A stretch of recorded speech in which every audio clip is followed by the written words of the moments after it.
Goeiemôre geliefdes, baie welkom aan elkeen wat inskakel hier by NG Oudtshoorn Park. Julle is baie hartlik welkom.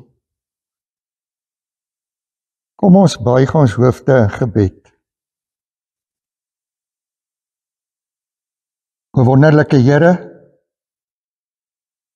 U wat gister en vandag en tot in ewigheid dieselfde is, U wat ganse skepping onderhou, U is die Here, U het ook elkeen van ons in die holte van die hand. U het ook elkeen van ons se tyd bepaal. Ons dankie vanoggend dat U ook vir ons U woord gegee het, sodat ons U woord kan oopmaak en ons U stem kan hoor. En dit is waarvoor ons bid, dat U ons sal help deur die Heilige Gees, dat ons harte ontvanklik is vir U woord wat U vanoggend vir ons wil gee. Ons bid dit alles in die naam van ons Here Jesus Christus. Amen. Ek wil graag vanoggend hier lees uit Galasiërs 4, vers 1 tot 7. Hiermee bedoel ek, en dit is nou Paulus wat praat, solank as die erfgenaam nog minderjarig is, verskil hy niks van 'n slaaf nie, alhoewel hy die eienaar van alles is. Maar hy staan onder die beheer van voogde en bestuurders tot die tyd aanbreek wat deur sy vader bepaal is. Net so is dit ook in ons geval. Toe ons nog minderjarig was, was ons as slawe onderwerp aan die elementêre beginsels van die wêreld. Maar toe die tyd vervul is, of die volheid van die tyd gekom het, het God sy seun uitgestuur, gebore uit 'n vrou, gebore onder die wet, sodat hy wat onder die wet was, kon loskoop, sodat ons as sy kinders aangeneem kon word. En omdat julle sy kinders is, het God die Gees van sy seun uitgestuur tot in ons harte, die Gees wat roep, Abba, Vader. Jy is nie meer slaaf nie, maar kind. En as jy kind is jy ook erfgenaam deur God. Geliefdes, ons staan bietjie vanoggend stil by wat ons weet, die volheid van die tyd. Wat is dit? Ons weet nou in hierdie dae baie meer van NASA, die ouens wat daar in die ruimte rondkuier, SpaceX. Ons weet watter geweldige wetenskap lê agter dit om 'n ruimteman op 'n spesifieke oomblik by 'n ruimtestasie te bring, om ouens op die maan te land, om ouens Mars toe te stuur soos hulle beplan. Watter fyn, en ons kan eintlik nie ons kop daarom kry nie, watter fyn beplanning dit vat, om op 'n spesifieke oomblik 'n spesifieke persoon ergens in die ruimte te bring. God is baie groter. Hy het die volle heelal in sy hande. En alhoewel hy die volle heelal in sy hande het, kan hy elkeen van miljoene mense op aarde op 'n spesifieke oomblik op 'n spesifieke plek kry. Soos, hy het vanoggend besluit dat jy na hierdie video kyk. Hy het 'n plan, hoekom jy vanoggend na hierdie video kyk. Dis geweldig groot. Ons kan dit nie verstaan nie. Maar hier in vers 4 staan, en ek het dit nou uit die 2020 vertaling, staan daar, maar toe die tyd vervul is. In die ou vertaling staan daar, toe die volheid van die tyd gekom het. So, wat die Here hier vir ons sê, is hy het baie spesifiek beplan. En as ons gaan kyk na die betekenis van volheid van die tyd, dan beteken dit maar doodgewoon dat God die tyd vasgestel het om op 'n presiese oomblik vir Jesus aarde toe te stuur. Hier staan God het sy seun uitgestuur, gebore uit 'n vrou, gebore onder die wet. Nou, kom ons kyk net eers bietjie na waar kry ons hierdie woorde in die skrif? Wat is die gedagte rondom wanneer Paulus hierdie skrywe? Paulus skrywe dit vir hierdie Galasiërs wat as ons kyk na vers 1, wat nog slawe van die wet was. Nou moet ons verstaan,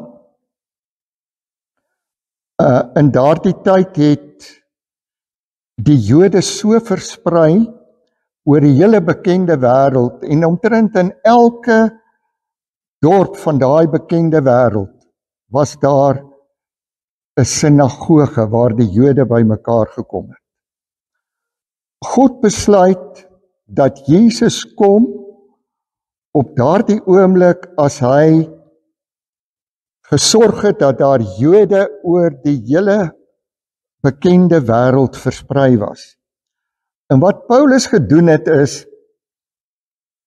hy het elke keer as hy op 'n plek gekom het, het hy eers na die sinagoge toe gegaan, daar waar die Jode was. En nou weet ons, die Jode het hulle wette gehad, en hulle was baie wetties. En vir hulle, ook as Christene tot bekering gekom het, dan moes hulle nog aan die wet onderworpe bly, die Joodse wet. En daarop was hulle baie sterk. En nou kom sê hy vir hierdie Galasiërs, mense wat Christus ontmoet het, wat die Here Jesus leer ken het, wat nou nog aan hulle word nou nog die eise gestel om al hierdie wette na te kom. En nou verduidelik hy vir julle. Soos 'n mens dit kry, en dit het die Jode ook goed geweet, as jy minderjarig is, as jy 'n kind is, dan doen jy wat jou pa vir jou sê. Jy luister na jou pa. Maar nou sê hy, dit is eintlik niks anders as wat 'n slaaf is nie. Wat doen 'n slaaf? 'n Slaaf luister na alles wat sy baas sê. En nou sê hy, wat nou gebeur het is, julle was slawe van die wet. Julle moes soos 'n slaaf alles doen wat die wet sê. Maar nou het Christus gekom. En Christus maak julle kinders. Julle staan nou nie meer onder die wet nie. Dit is wat hy vir hulle probeer sê. Daar het nou iets baie groters gebeur. Julle is nie meer onder die wet nie. Ek kom net nou weer terug hier by hierdie punt. Nou, dis vir hierdie mense wat Paulus kom sê, verstaan nou net mooi. God het in sy groot wysheid beplan dat Jesus op hierdie oomblik moes kom, wat hy, soos dit hier staan, God het sy seun gestuur, gebore uit 'n vrou, gebore onder die wet. Hoekom? Sodat hy die wat onder die wet was, kon loskoop. Sodat ons as sy kinders aangeneem kan word. So, julle moet nou verstaan, dit is wat God besluit. Hy stuur sy seun, sodat sy seun julle wat slawe van die wet was, los te koop, sodat julle vry is. En dan is dit die vergelyking maklik.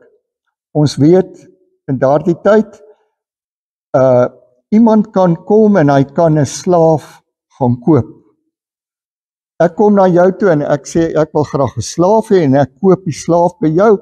Ek betaal jou die geld wat jy vra, en dan is daai slaaf my slaaf.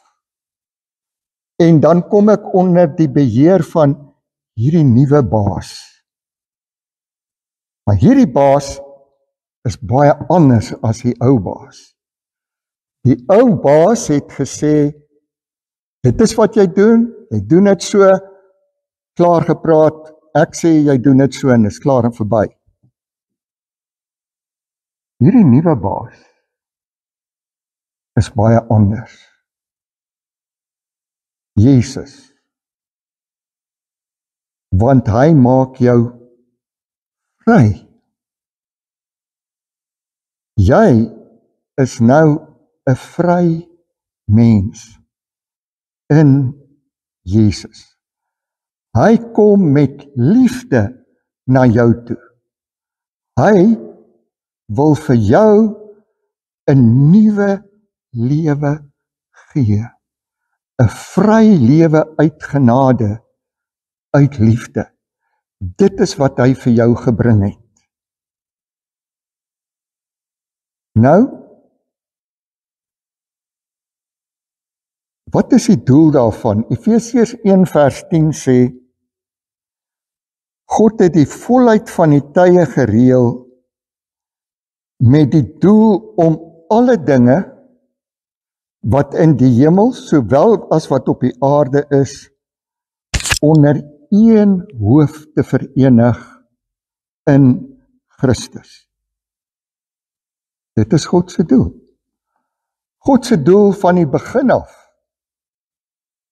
was om almal wat na hom toe kom, onder een hoof te verenig in Christus. En dit is die wonder van die evangelie, soos ons nou gesê het, Christus moet die baas wees van almal. Hy is die Here. In hom het julle vry geword. Dit is wat hy sê. Nou, as ons verder gaan kyk, hoe wonderlik dit is, hierdie spesifieke oomblik wat Jesus gekom het om dit te doen. Op daardie stadium, as Jesus gebore word, is die tyd wat hulle genoem het die Pax Romana. Pax Romana beteken die Romeinse ryk was eintlik oor die hele bekende tyd van die bekende wêreld van daai tyd het hulle geregeer. Maar wat het die Romeine gedoen? Hulle het probeer om vrede te bring onder almal, maar hulle het baie in die infrastruktuur van die wêreld gewerk. En hulle het gesorg dat daar paaie kom na al die plekke toe, sodat alle plekke kon bereik word. En dis die wonder, die Here wag tot op hierdie stadium, en daarvoor gebruik hy die Romeine, dat die hele bekende wêreld bereik kan word, toe Jesus kom, sodat hierdie boodskap in die hele wêreld kan uitkom. Die tweede ding wat dit wonderlik maak, op daai stadium was Koine Grieks, die wêreldtaal. Feitelik alle mense in daardie bekende wêreld het iets van Grieks geweet, kon 'n bietjie Grieks verstaan, amper soos ons vandag met Engels het. Jy kan amper orals nie, heeltemal orals nie, maar kan jy gaan en daar is mense wat Engels kan verstaan. Wat meer is, ons leef in 'n tyd waar ons Google het. En eintlik kan enige iemand in enige taal vir jou iets stuur en jy kan gou laat Google dit vir jou taal sodat jy dit kan verstaan. Maar in daai tyd was dit nou Grieks. En die Here stuur op hierdie stadium vir Jesus, wanneer hy weet, hierdie boodskap kan nou uitgaan na almal toe, sodat almal kan verstaan. En daarom is die Nuwe Testament ook in Grieks geskryf, sodat, want dit was die algemene taal van daai tyd. Dis op hierdie tyd wat hy dit doen. Die ander ding wat baie besonders is, ons kry die geslagsregisters van Jesus in die evangelies, en dit is baie interessant dat beide die Dawidlyn en die Maria-lyn loop saam, dat dit kom uit die geslag van Dawid.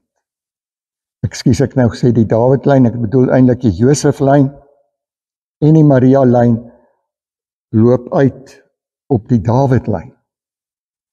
Want Jesus het gesê, die Messias sal kom as die seun van Dawid.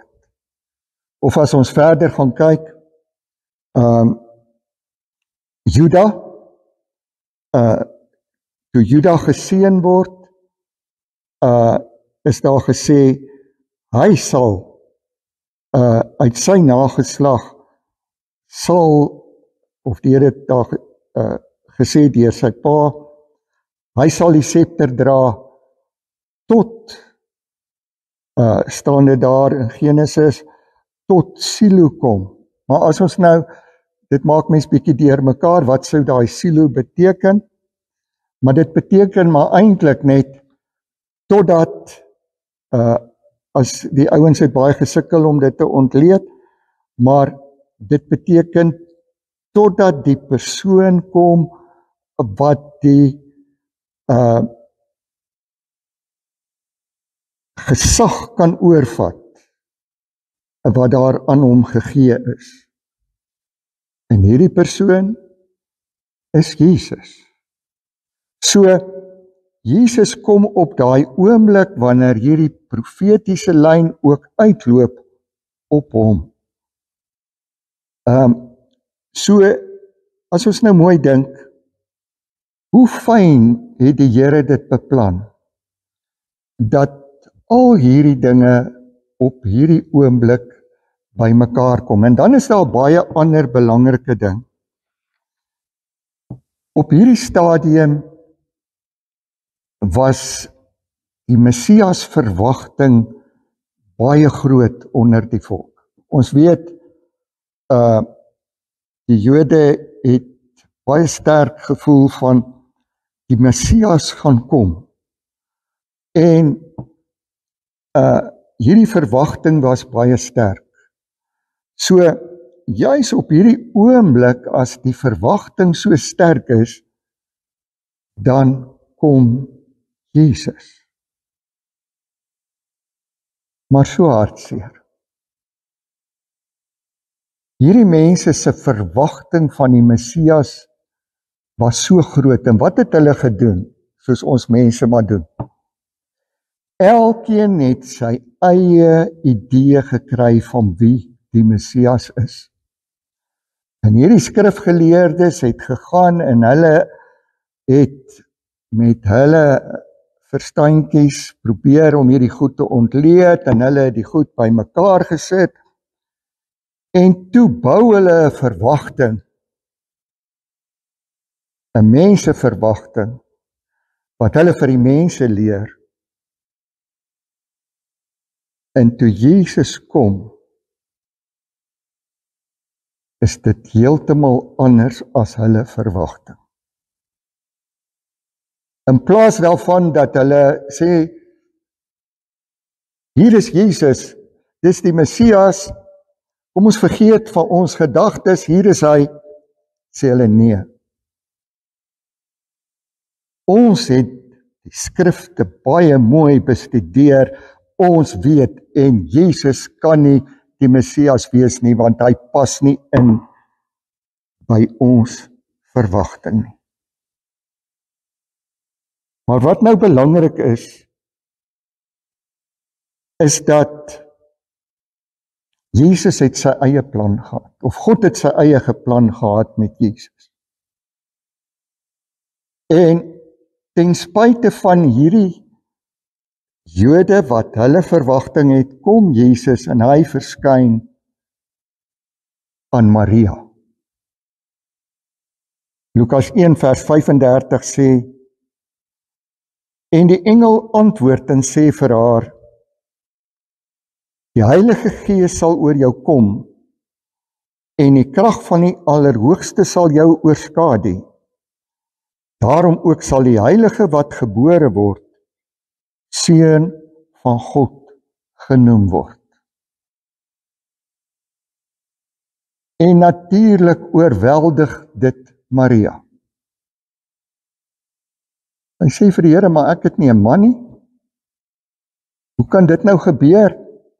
En hoe kan u my nou vra wat net 'n dogter hier is in Israel? Ek is nie van hierdie slim mense nie, ek is nie van die skrifgeleerdes se familie nie. Hoe kan u vir my vra?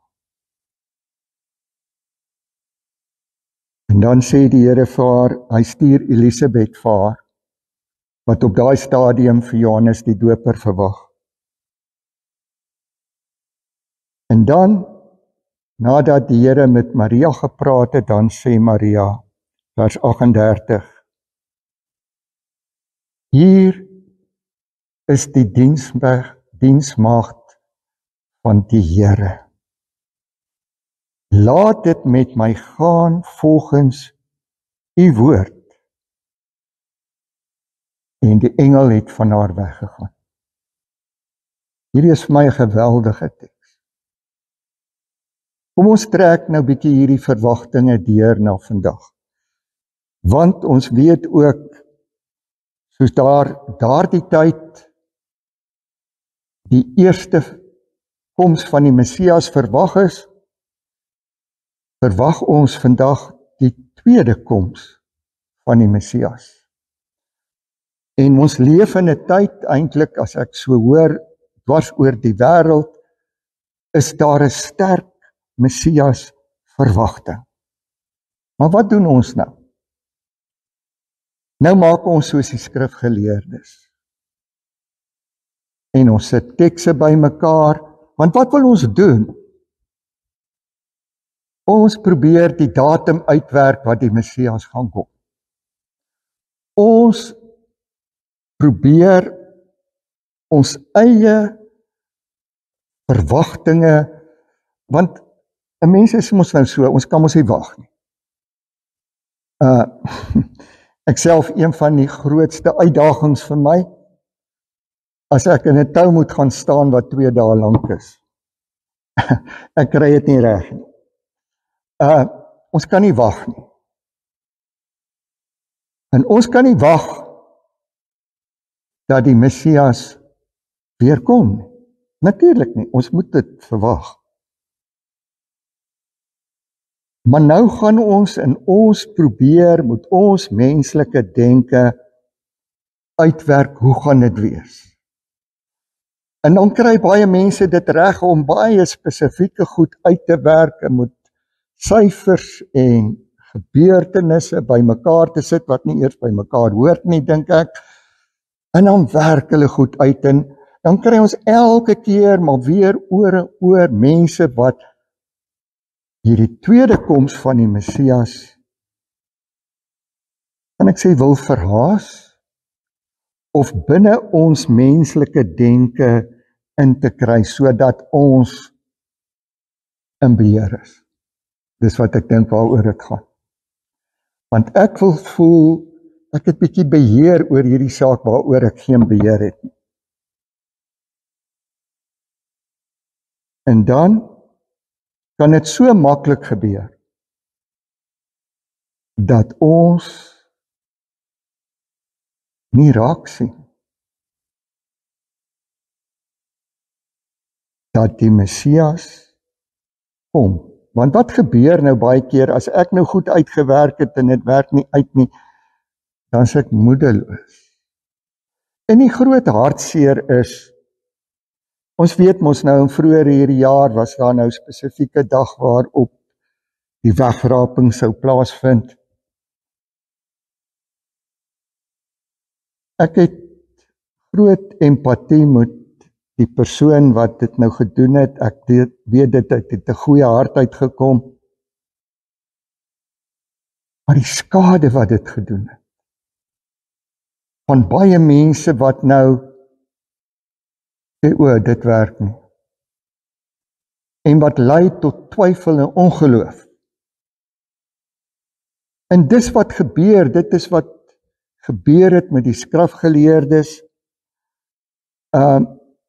Hoe baie mense het hulle nie laat twyfel en in ongeloof laat gaan, en dat mense hulle rug draai op die evangelie.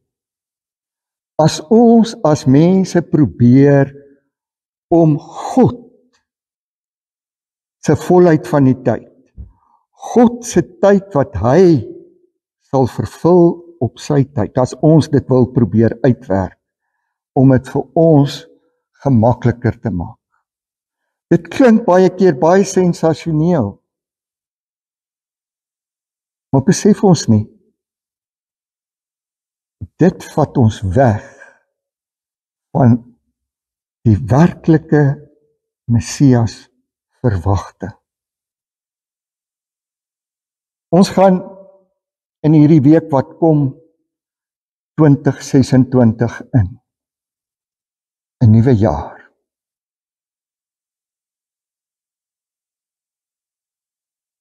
Vir elkeen van ons, soos ek aan die begin gesê het die Here 'n plan vir 2026. En dit is vir my, professor Heinz het altyd hierdie woord gebruik, duiseligwekkend. Hoe kan die Here 'n miljoene mense op hierdie aarde, elkeen 'n spesifieke tyd het vir wat hy in daai lewe wil laat gebeur, wat hy in jou lewe wil laat gebeur? Probeer jou kop daarom kyk. En daarom sê die Here in Jesaja 49 vers 8, so sê die Here, op 'n tyd wat ek goed dink, sal ek jou gebed verhoor. Ek vermoed, jy het gebede vir 2026. Dit kan op finansiële gebied wees. Dit kan op menslike verhoudinge gebied wees.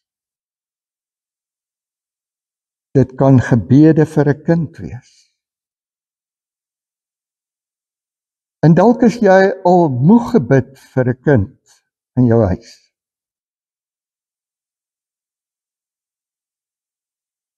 Dalk wonder jy of die Here hoor. Wat ons vanoggend moet hoor is, die Here het 2026 in sy hand. En hy weet presies wat om wanneer te doen. Hy weet presies wanneer iemand se tyd op aarde verby is.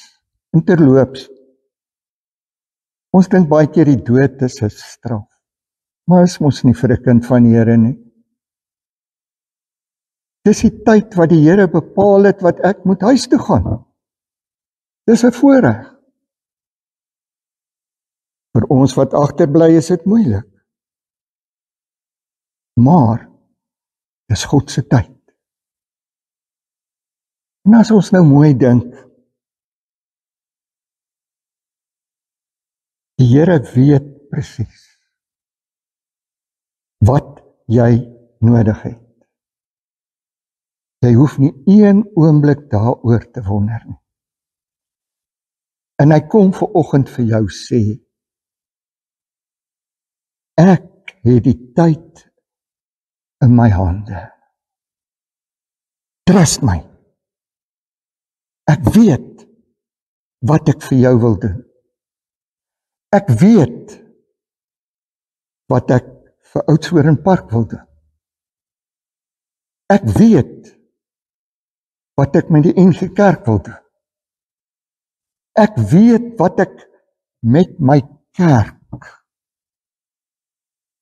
alle denominasies ingesluit, wil doen. Trust my. En dis waarmee ek jou vanoggend in 2026 wil instuur. Die Here weet. Ek wil net hier Handelinge 17 vers 31 ook lees. God het 'n dag bepaal waarop hy die wêreld in geregtigheid sal oordeel. Deur 'n man wat hy aangestel het. En hy het hiervan aan almal sekerheid gegee deur hom uit die dode op te wek. Jesus Christus het die Here vir jou gegee, sodat jy, staan hier, hierdie sekerheid kan hê. Hy's aangestel. En daar kom 'n oordeelsdag. En daarom moet jy sorg dat jy onder Jesus Christus se vlerke is. As ek die beeld van die hoender en met haar vlerke wat sy oopmaak vir haar kuikens. Sorg dat jy onder die Here se vlerke is. Dan kan jy hom vertrou. Dan sê Hebreërs 9 vers 28 en hiermee wil ek afsluit. As hy die tweede keer verskyn, kom hy nie in verband met sonde nie, maar om verlossing te bring. Luister mooi, vir die wat hom verwag.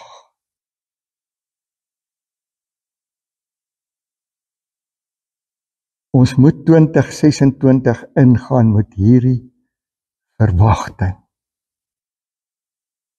Die Here kom weer.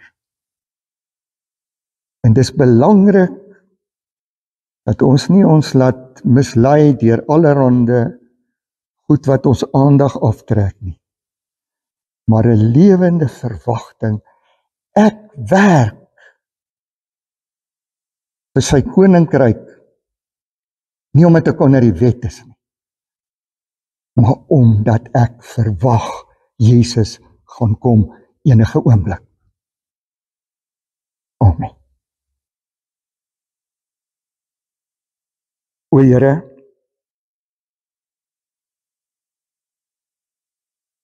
ons word stil voor U.